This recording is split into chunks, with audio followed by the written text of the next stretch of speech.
हनुमानगढ़ी के महंत राजू दास जी हमारे साथ हैं। सर, 11 दिन बाद प्राण प्रतिष्ठा होनी है और प्रधानमंत्री नरेंद्र मोदी जी ने आज से 11 दिन का व्रत अनुष्ठान शुरू कर दिया है। क्या होता है ये व्रत अनुष्ठान और 11 दिन पहले ही क्यों? देखिए, प्रधानमंत्री जी को इस व्रत अनुष्ठान करने का कोई मतलब ही नहीं था, लेकिन ये भाव होता है। भाव इसलिए होता है क्योंकि प्राण प्रतिष्ठा महोत्सव में वो शामिल होना चाहते हैं और वो अपने आप को सौभाग्यशाली समझकर उन्होंने इस योजना बनाया होगा। क्योंकि आप समझो, प्राण प्रतिष्ठा की तैयारी तो हम लोग कर ही रहे हैं।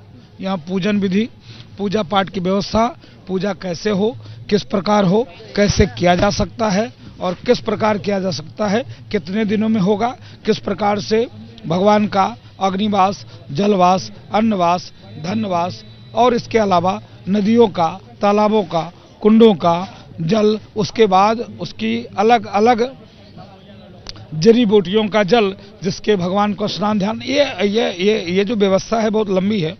ये व्यवस्था 7 दिन तक चलेगी।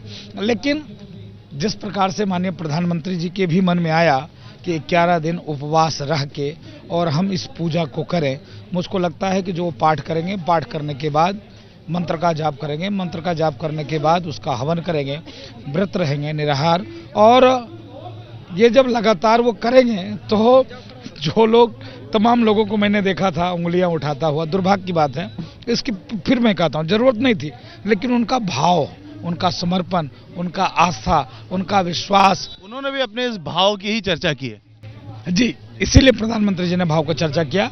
उनका भाव था, कोई जरूरी नहीं थी करना, लेकिन भाव होने के नाते, भाव के नाते उन्होंने ये प्रयास किया है। तो एक इतना व्यस्ततम होने के बाद उनका कहना है कि चूंकि मैं वहां उपस्थित रहने का मुझे सौभाग्य मिला है, तो आम जनता की ओर से हम ये प्रतिनिधित्व कर रहे हैं इस भाव के साथ। नहीं, आम जनता ने भारत के 140 करोड़ देशवासी का प्रतिनिधित्व करने आ रहे हैं, उनको तो करने चाहिए। तो क्या कुछ ये 11 दिन का कोई खास महत्व? 11 दिन नहीं, 11 दिन, 7 दिन, 21 दिन, अपना अपना भाव है। अभी बीच में इतना वक्त है तो एक भी मिनट प्रधानमंत्री जी गंवाते नहीं, उसका सदुपयोग कर रहे हैं। 140 करोड़ देशवासियों के लिए 11 दिन क्या है, भगवान राम के लिए कुछ नहीं है। क्या क्या करना हो सकता है इस 11 दिन में व्रत अनुष्ठान में? नहीं, देखिए, पहले तो उनको फलाहार पे रहना पड़ेगा।